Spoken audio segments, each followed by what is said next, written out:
نحمده ونصلي على رسوله الكريم اما بعد فاعوذ بالله من الشيطان الرجيم بسم الله الرحمن الرحيم۔ بہت سے حضرات نے پاکستان ہندوستان کے ان کشیدہ حالات کو دیکھ کر غزوہ ہند کے متعلق دریافت کیا، تو اس حوالے سے چند باتیں عرض کی جائیں گی۔ پہلی بات تو یہ ہے کہ کتب احادیث میں غزوہ ہند کے حوالے سے نبی اکرم صلی اللہ تعالی علیہ وسلم کی 5 احادیث مروی ہیں۔ ان میں سے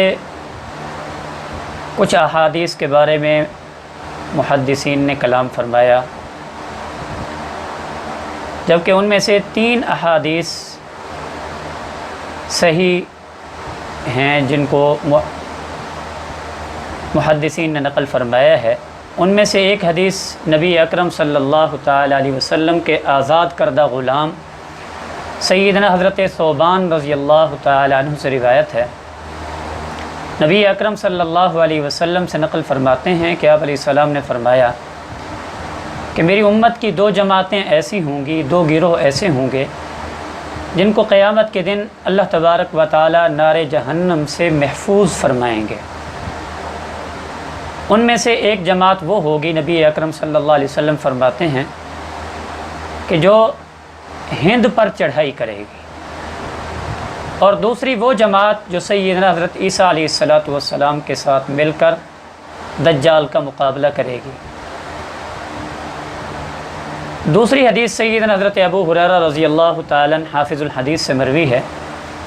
کہ نبی اکرم صلی اللہ تعالی علیہ وسلم نے ہم سے غزوہ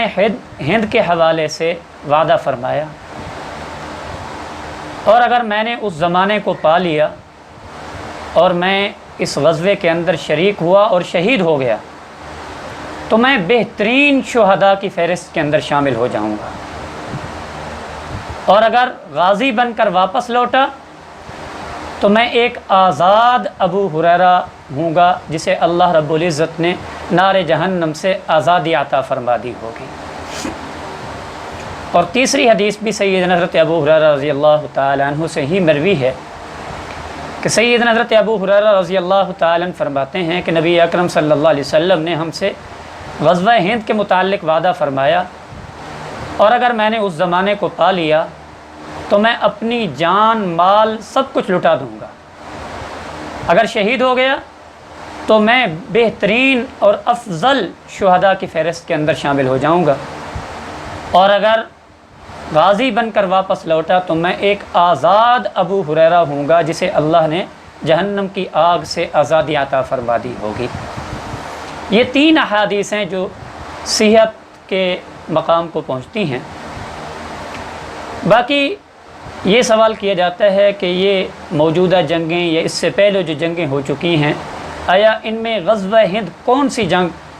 کہلا سکتی ہے؟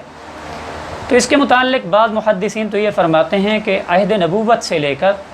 قیامت کی صبح تک جتنی جنگیں ہندوستان پاک و ہند کی سرزمین کے اوپر مسلمان اور غیر مسلموں کے درمیان لڑی جائیں گی، ان سب کو غزوہ ہند قرار دینا درست ہے۔ اور جبکہ بعض محدثین فرماتے ہیں کہ یہ جنگ ابھی ہونا باقی ہے، اور کیونکہ بعض احادیث میں یہ صراحت اور وضاحت آئی ہے کہ نبی اکرم صلی اللہ علیہ وسلم فرماتے ہیں کہ غزوہ ہند سے فارغ ہونے کے بعد وہی مجاہدین سیدنا حضرت عیسیٰ علیہ السلام کے ساتھ شامل ہو کر دجال کا مقابلہ کریں گے۔ تو اس حدیث مبارکہ سے معلوم ہوتا ہے کہ یہ غزوہ ابھی ہونا باقی ہے۔ یہ قرب قیامت میں جب سیدنا حضرت عیسیٰ علیہ السلام تشریف لائیں گے تو اس وقت یہ غزوہ جو ہے ہوگا، اور اس غزوے سے فارغ ہونے کے بعد مجاہدین سیدنا حضرت عیسیٰ علیہ السلام کے ساتھ شامل ہو کر لڑیں گے۔ اور باقی ہند کا مصداق محدثین نے پاک و ہند کی سرزمین کو قرار دیا ہے کہ پاک و ہند میں مسلمان غیر مسلموں کے درمیان جو لڑی جائے گی وہ غزوہ ہند کے اندر شامل ہوگی۔ اور اس حدیث میں اور کسی بھی حدیث میں نص صریح کے ساتھ یہ آپ علیہ الصلوۃ والسلام نے نہیں فرمایا کہ یہ غزوہ ہند کب وقوع پذیر ہوگا۔ باقی اس غزوے کے متعلق کوئی نص صریح نہیں آئی کہ یہ غزوہ ہند کب وقوع پذیر ہوگا۔ البتہ ان احادیث مبارکہ میں اتنا نبی اکرم صلی اللہ تعالیٰ علیہ وسلم کا درس موجود ہے کہ اس لڑائی کے اندر حتی الوسع انسان اپنی جان مال کی قربانی دینے کی کوشش کریں۔ اس بات کی ترغیب اس حدیث مبارکہ کے اندر نبی اکرم صلی اللہ تعالیٰ علیہ وسلم نے ارشاد فرمائی ہے۔ باقی اس کے متعلق کوئی اس کے اوپر کوئی دین کا حکم موقوف نہیں ہے کہ یہ کب ہوگا کب نہیں ہوگا۔ باقی یہ سوال بھی کیا جاتا ہے کہ اس غزوے کو غزوہ ہند کیوں کہا جاتا ہے، کیونکہ غزوہ تو اس جنگ کو کہتے ہیں جس میں نبی اکرم صلی اللہ تعالیٰ علیہ وسلم نے خود بنفس نفیس شرکت فرمائی ہو، اور آپ علیہ الصلوۃ والسلام تو اس دنیا سے پردہ فرما گئے، تو اس غزوے کو غزوہ ہند کیوں کہا جاتا ہے؟ تو اس کے متعلق کئی آراء محدثین کے سامنے آئی ہیں۔ ان میں سے ایک یہ ہے کہ یہ غزوہ اور سریہ کے درمیان یہ جو اصطلاحات ہیں اور ان کے درمیان جو فرق کیا جاتا ہے، یہ بعد کے علماء کی اصطلاحات ہیں۔ نبی اکرم صلی اللہ تعالیٰ علیہ وسلم کے زمانے میں ہر جنگ کو غزوہ کہا جاتا تھا، تو اس وجہ سے نبی اکرم صلی اللہ تعالیٰ علیہ وسلم نے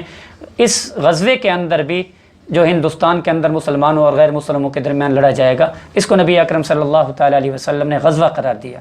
اور جبکہ بعض محدثین یہ بھی کہتے ہیں کہ خود نبی اکرم صلی اللہ تعالیٰ علیہ وسلم نے جب اس غزوے کے متعلق فضیلت بیان فرمائی تو اس وقت سے نبی اکرم صلی اللہ تعالیٰ علیہ وسلم نے اس کے متعلق کوئی منصوبہ بندی شروع فرما دی ہوگی، صحابہ اکرام رضوان اللہ تعالیٰ اجمعین کو تیار فرمانا اور اس کے متعلق آپ علیہ الصلوۃ والسلام کا ترغیب دینا۔ تو آپ علیہ الصلوۃ والسلام کا اس وقت سے اس کی منصوبہ بندی کرنا، صحابہ کو اس کی ترغیب دینا، یہ ایسے ہی ہے گویا کہ نبی اکرم صلی اللہ تعالیٰ علیہ وسلم اس غزوے میں خود بنفس نفیس شریک ہیں۔ تو اس اعتبار سے بھی اگر ان اصطلاحات کو لیا جائے تو اس اعتبار سے اس جنگ کو غزوہ کہا گیا نبی اکرم صلی اللہ تعالیٰ علیہ وسلم نے۔ اللہ رب العزت سے دعا ہے کہ اللہ تبارک و تعالی ہم سب کو اس غزوے کے اندر بڑھ چڑھ کر حصہ شامل کرنے کی توفیق عطا فرمائے۔ وآخر دعوانا الحمدللہ رب العالمین۔